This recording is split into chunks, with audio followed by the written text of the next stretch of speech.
High friends, good evening. Real blogger Jyoti চ্যানেলে সবাইকে স্বাগত। আশা করি তোমরা সবাই ভালো আছো। তো আমি এটা গুড ইভিনিং বললাম তোমাদেরকে, কারণ এটা সন্ধেবেলার ভিডিও।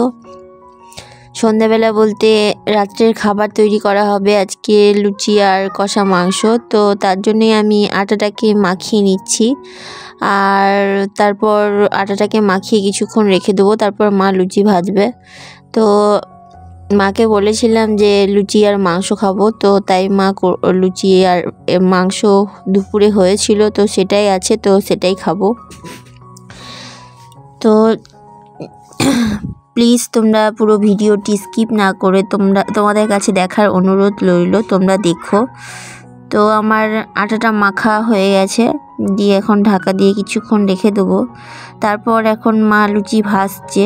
মাকে বললাম যে আমি বেলে দিই। মা বসে তো বেলতে হবে না, আমি করে নিচ্ছি। তো আমরা এখন লুচি ভাজা হয়ে গেছে, দিয়ে আগে ছেলেকে খাইয়ে দিব, তারপর আমরা খাবো। তো এটা এখন গুড মর্নিং, সকালবেলা, পরের দিন সকালবেলা। তো সকালবেলা উঠে আমি আগে ঘরটা গুছিয়ে নিচ্ছি, যেহেতু সোমবার, আজকে একটু শিব পুজো করব। সোমবার করে শিবের মাথায় জল দিই, তো এটা আমার অভ্যেস হয়ে গেছে। সোমবার আর বৃহস্পতিবার করে এখানে আমার পুজো করা হয় না, কিন্তু শ্বশুরবাড়িতে হলে আমি পুজো করতাম। তো এখানে মাই করে, ওই জন্য আমি আর করি না, কিন্তু সোমবার করে শিব ঠাকুরের মাথায় জল দিই। তো তার জন্যই তাড়াহুড়ো করছি। সকালবেলা উঠে ছেলে উঠে পড়েছে, দিয়ে বিছানাটাকে গুছিয়ে নিচ্ছি। আমার ওই ঘরটা গোছানো কমপ্লিট হয়ে গেছে, কিন্তু আজকে আমি ওই ঘরটার ভিডিওটা শ্যুট করা হয়নি আমার। তো আমি এই ঘরটা গুছিয়ে নিয়ে এই ঘরটা মুছে নেবো, দিয়ে ওই ঘরটাও মুছে নেবো। তো এই ঘরটা এখন আমি গুছিয়ে নিচ্ছি। আর আমি তো সাধারণত এখানে এসে কোনো কাজ করি না, টুকিটাকি যে কাজগুলো তোমাদেরকে দেখাই টুকিটাকি সেগুলোই করি। আর তার জন্যই আমি দুদিনের ভিডিওটা করেছি, কারণ আমি যদি সন্ধেবেলার সে ভিডিওটা করতাম তাহলে অনেকটাই ছোট হয়ে যেত। তার ফলে ওটার সাথে আমি তারপরের দিনের সকালের কিছু অংশ আমি জুড়ে দিয়েছি। তো জানি না তোমাদের ভিডিওটা কেমন লাগবে। যদি ভালো লেগে থাকে প্লিজ লাইক, শেয়ার, সাবস্ক্রাইব করে দিও, আর ভালোবেসে আমার পাশে থেকেও। তোমাদের কাছে আমার এটাই অনুরোধ রইল। আর ভালো খারাপ সবটাই কমেন্টে জানিও, আর একটা লাইক দিও, যাতে পরবর্তী করে ভিডিও বানাতে আমি তো আমার বেড কভারটা ঝাড়া কমপ্লিট হয়ে গেছে, এখন ঠিক করে রেখে দিচ্ছি, দিয়ে বালিশগুলোকে আবার ঠিক করে গুছিয়ে দেবো। আর তারপর ছেলেও খাবে না বলছে, তো আমার কাছে ছেলে এখানে এসে কমই খাচ্ছে, দাদাইয়ের কাছেই খাওয়া দাওয়া করে, আর দাদাইয়ের কাছেই স্নান করে, দাদাইয়ের কাছেই ঘুমায়। তো বাবাই বলল যে আমি ওকে তাহলে ম্যাগি করে দিচ্ছি, ওকে খাইয়ে দিচ্ছি, তুই তাহলে ঘরে কাজকর্ম করে স্নান কর। তো বাবাই ওকে খাইয়ে দেবে। আর এটা শ্বশুরবাড়ি যদি হতো তাহলে আমাকেই সব কিছু করতে হতো, ছেলেকে খাওয়ানো থেকে শুরু করে ঘরের কাজকর্ম থেকে শুরু করে সবটাই।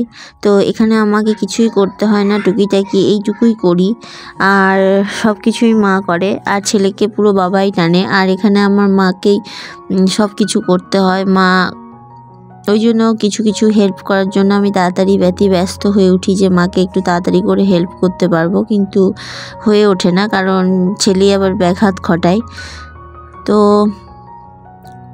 এখন আমার এই ঘরটা গোছানো কমপ্লিট হয়ে গেছে, আর এই জিনিসগুলো ঠিকঠাক করে রাখছি। তারপর ঘরটাকে মুছে নেবো। আর আলনাটাও কিছু সব সময় অগোছালো হয়ে যায়, তো আলনাটাও একটু গুছিয়ে দিলাম, দিয়ে এখন আমি ঘরটাকে মুছে নিচ্ছি। মা পুজোর বাসনও মেজে নিয়েছে। তো আমি ভাবলাম তাহলে আমি ঘরটা মুছে দিয়ে আমি স্নান করতে চলে যাই। তো ঘরটা মুছে দিয়ে আমি স্নান করতে যাব, আর আমার সাথে সাথে মাও স্নান করবে। আমি আগে স্নান করব, তারপর মা করবে, কারণ মাও পুজো করবে। এটা সবারই অভ্যেস হয়ে গেছে। আমি আগে যেমন আমি পুজো করলে মা করতো না, কিন্তু এখন মাও যেহেতু প্রতিদিন পুজো করে, তো তার মারও অভ্যাস হয়ে গেছে, তো মাও পুজো করবে।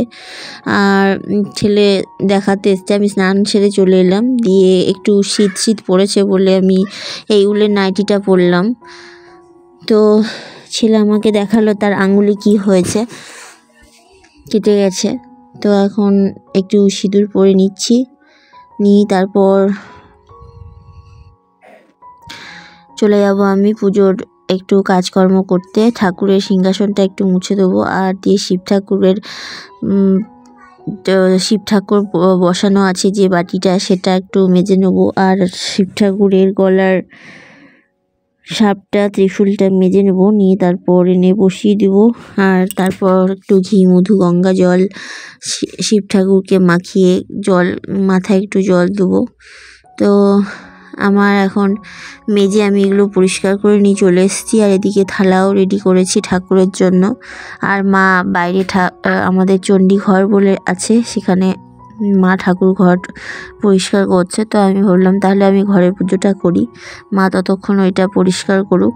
তো শিব ঠাকুরকে এখন আমি ঘি আর মধু মাখিয়ে দিচ্ছি, দিয়ে তারপরে জল ঢেলে দেবো। আর ছেলে একবার আমার কাছে, একবার মার কাছে, একবার দাদার কাছে ও ছুটে ছুটে বেড়াচ্ছে, ওর ওইটাই কাজ। এখানে একটুও পড়তে বসে না, তার জন্য এক এক সময় ভাবি যে চলে যাব। তারপর ভাবলাম এই যে যাব আর আসতে পারবো না, তার থেকে বরং আর কয়েকটা দিন থেকে নিই। তো সেই ক্ষেত্রেই আর কটা দিন থেকে যাচ্ছি। তো এখানে এখন একটু আতপ চাল নিচ্ছি শিব ঠাকুরের মাথায় দেবো বলে। আর এখানে বেলপাতার আমাদের খুব অভাব, বেলপাতা পাওয়া যাচ্ছে না বা পাওয়া যায় না, লোকের কাছে আছে, সেখানে তুলতে গেলে বকুনি খেতে হবে। তো সেক্ষেত্রে আতপ চাল আর গঙ্গা জল ঢাললেই আমি সম্পন্ন করি। আর যেদিন বড় পুজো হয় শিব ঠাকুরের পুজো, সেদিন বাবা গ্রাম থেকে বেলপাতা নিয়ে আসে, কিন্তু প্রতিদিন তো সেটা সম্ভব নয়, তাই বেলপাতা পাওয়াও যায় না। তো এখন আমি শিব ঠাকুরের মাথায় একটু জল দিয়ে দিচ্ছি,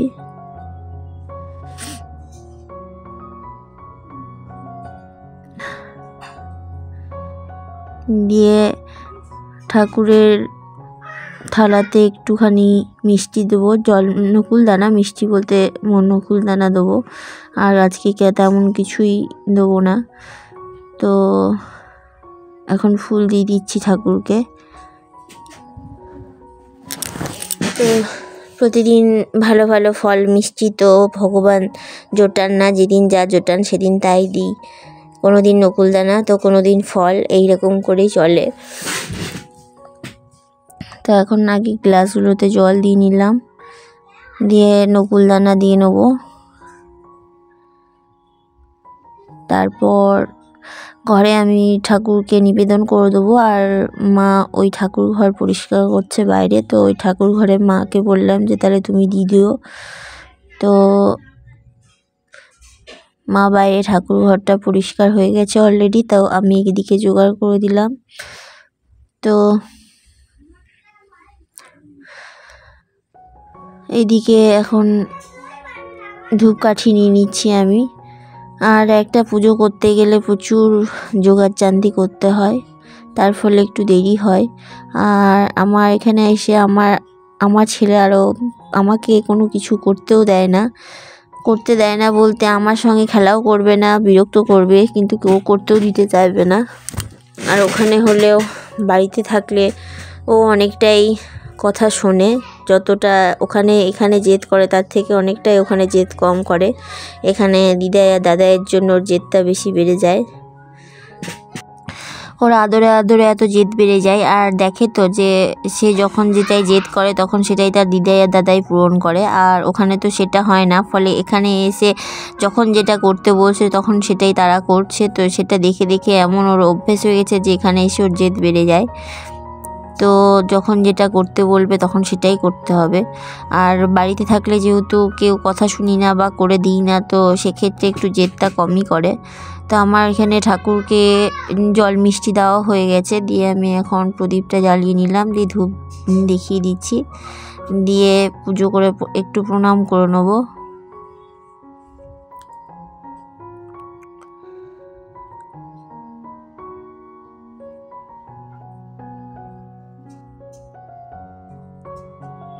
দিয়ে বাইরে ঠাকুর ঘরে নিয়ে যাচ্ছি প্রদীপগুলো। তো সেখানেও প্রদীপ দিয়ে চলে এলাম, ওখানেও ফুল জল মিষ্টি দেওয়া হয়ে গেছে, মা দিয়েছে, আমিও দিয়েছি। তো ওখান থেকে প্রণাম করে ঘরে চলে এলাম।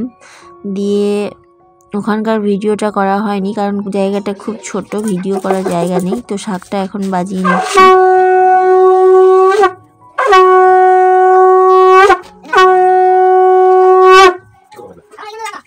আমার শাক বাজানো কমপ্লিট হয়ে গেছে, দিয়ে এখন প্রণাম করে আমি উঠে পড়বো, আর মা পরে প্রসাদগুলো তুলে নেবে। তো আজকের জন্য এইটুকুই। তো আমার পুজো কমপ্লিট হয়ে গেছে, তো আজকের জন্য এইটুকুই। সবাই ভালো থেকো, সুস্থ থেকো, টাটা।